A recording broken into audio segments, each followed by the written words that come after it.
আসসালামু আলাইকুম রহমতুল্লাহি ওয়া বারাকাতুহু। চোর ধরুন, চোরকে শায়েস্তা করুন। চুরির মাল ফেরত পেতে কী কী আমল করবেন আজকে সম্পূর্ণ কিছু আপনাদেরকে বলে দেওয়ার চেষ্টা করব ইনশাআল্লাহ। আল্লাহ পাক রব্বুল আলামিন পবিত্র কালামুল্লাহ শরীফের মধ্যে ৬,৬৬৬ খানা আয়াত নাজিল করে দিয়েছেন। এর মধ্যে একখানা আয়াত আছে, যে আয়াতে কারিমা যদি কেউ ১,১৫,০০০ মতান্তরে ১,৩০,০০০ বার যদি কেউ পড়ে, যে ব্যক্তি চুরি করেছে ওই ব্যক্তির এমন অবস্থা হয়ে যাবে, সে যদি আপনার সম্পদ ফেরত না দেয় তাহলে তার গলা দিয়ে নাক দিয়ে রক্ত বের হবে ইনশাআল্লাহ।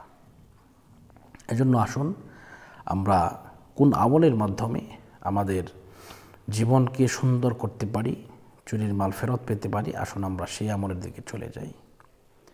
তো প্রথমত আপনাকে ওযু করতে হবে, শরীর পবিত্র থাকতে হবে, পবিত্র স্থানের মধ্যে বসে এরপরে আপনি বিসমিল্লাহ সহ সূরা ফাতিহা একবার, বিসমিল্লাহ সহ সূরা ইখলাস ৩ বার, কয়েকবার দুরূদ শরীফ পাঠ করার পরে আপনি পড়বেন লা ইলাহা ইল্লা আনতা সুবহানাকা ইন্নী কুনতু মিনাজ জালিমিন। এটি যখন ১০০ বার হয়ে যাবে, প্রতি ১০০ বার পরপর আপনাকে পড়তে হবে ফাস্তাজাবনা লাহু ওয়া নাজ্জাইনাহু মিনাল গাম্মি ওয়া কাযালিকা নুনজিল মুমিনিন। আপনি এগুলাই পড়বেন, পড়ার পরে আবারও দোয়া করে দিবেন। দোয়া করার পরে ইনশাআল্লাহ দেখবেন ৩ দিন থেকে ১ সপ্তাহের ভিতরে আপনার মাল আপনি ফেরত পাবেন। হ্যাঁ, আপনি যদি পড়তে না পারেন তখন কি করবেন?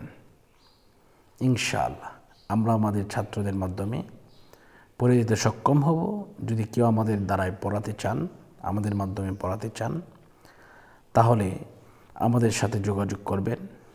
আমি আপনাদেরকে নাম্বার পরেও বলে দিচ্ছি, একটু শুনে নিন।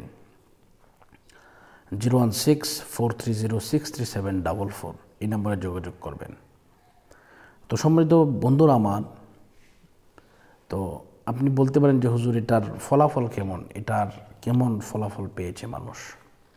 তো প্রথম কথা হচ্ছে, আপনি যদি এই ফলাফল যদি আপনি পেতে চান তাহলে অবশ্যই আপনাকে যে কাজটা করতে হবে, আপনাকে বিশ্বাস করতে হবে, আল্লাহর প্রতি বিশ্বাস করতে হবে, রাসূলের প্রতি বিশ্বাস করতে হবে, কোরআনুল কারীমের প্রতি বিশ্বাস করতে হবে যে এই আয়াত দ্বারা অবশ্যই আপনি ফিরে পাবেন। আমাদের মাধ্যমে শত শত হাজার হাজার লোক আলহামদুলিল্লাহ আলহামদুলিল্লাহ আমাদের দ্বারাই তারা তাদের মাল ফেরত পেয়েছেন। এটা আল্লাহর কাছে কোটি কোটি শুকরিয়া। এবং আপনাদের কাছে বলছি, আপনারা যদি এই আমলটা যদি নিজেরাও করেন হবে, আমাদেরকে দিয়ে করলেও হবে ইনশাআল্লাহ। তো এই আমলটা করবেন। আল্লাহ পাক আমাদের সকলের জানমাল হেফাজত করুন। ফাল্লাহু খায়রুন হাফিজা ওয়া হুয়া আরহামুর রাহিমিন। আজকের মতো এই পর্যন্তই। সকলের সুস্বাস্থ্য এবং দীর্ঘায়ু কামনা করছি।